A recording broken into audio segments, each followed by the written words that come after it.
ሰላም ቤተሰቦቼ እንዴት ናችሁ? እግዚአብሔር ይመስገን ደህና ነኝ። የጠፋ ሰው ከች ብሏል። እንግዲህ አንድ ነገር ላካፍላችሁ ወደድኩኝና መጣሁ። ሶ ከራሴ አንጻር ለናገር ለማስረዳት እንዲመቸኝ ምሳሌ ራሴን ወስጄ ማለት ነው።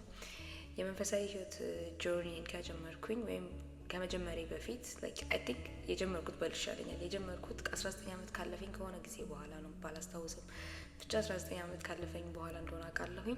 አሁን 22 ዓመቴ ነውና በዚህ 2 ዓመት ከምናምን ውስጥ ወይም ኦልሞስት 3 ዓመት ሊሆነኝ ነው። በዛ ውስጥ በጣም ብዙ አይነት አፕ ኤንድ ዳውን አይቻለሁ፣ ብዙ አይነት ግሮዝ አይቻለሁ ምናምን ነገር እና ለምንድን ነው ይሄን ያህል ትልቅ አፕ ኤንድ ዳውን ያለው? በተለይ እንዳንጸና ከሚያደርጉ ከሚፈትኑን አይነት ፈተናዎች አንፃር ምናምን ነገር እና እንዴት ነው ይሄንን ነገር መረዳት መቻል ያለብኝ ብዬ ሳስብ ለራሴ የታዘብኩትን አድርገን እነግራችኋለሁ። ከጓደኞቼ ጋርም ስንወያይ የመጣልኝን ሀሳብ ነው ማካፍላችሁ ማለት ነው።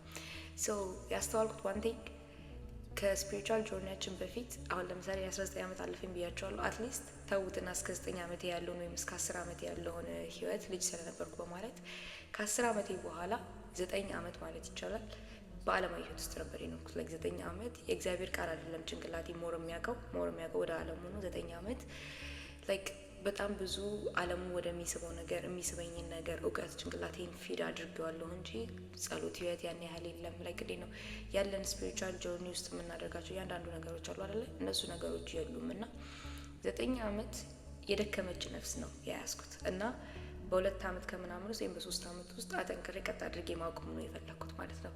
ሶ አሁን ላይ የምጠይቀውን ጥያቄ ተስፋ ከመቁረጤ በፊት ወይም ተስፋ ለማስቆረጥ የሚያደርገኝ ብዙ አይነት ፈተና ቢደርስብኝ አትሊስት 9 ዓመት 10 ዓመት በዚህ ጉዞ ውስጥ ጸንቼ መኖር አለብኝ። ከዛ በኋላ ተመሳሳይ ነገር ካለ ራሴን ሞር መጠየቅ ሊኖርብኝ ይገባል ማለት ነው። በዛ ውስጥ እድገት ኖሮኝ ማስተካከል የማልችል ከሆነ ግን አትሊስት 9 ዓመት የኖርኩትን የዓለማዊ ህይወት በመንፈሳዊ ህይወት ተበቅዬ ባላንስድ ማድረግ መቻል አለብሽ ብዬ አሰብኩኝ። ሰው በጣም ብዙ ነገር በሚደክማችሁ ሰዓት ጀስት አስታውሱ መጀመራችንን እና ይህን ጆርኒ ከመጀመራችን በፊት ረጅሙን ጊዜያችንን በሌላ መንገድ ጭንቅላታችንን ፊድ ስናደርገው እንደነበረ። ስለዚህ በአንድ ያንን በሙሉ የምናውቀውን ነገር ወደ አለማወቅ ገብተን መጥፎ ነገር አስወግደን በጥሩ ለመሙላት ጊዜ ይወስዳልና እንድትታገሱ ለማስታወስ ያህል ነው ይህንን ነገር ያመጣሁት ማለት ነው። አይ ሆፕ እንደተረዳችሁኝ ተስፋ አደርጋለሁ። ወዳችኋለሁ። በጸሎታችሁ አስቡኝ እንግዲህ እንዳልጠፋ ደግሞ ሞር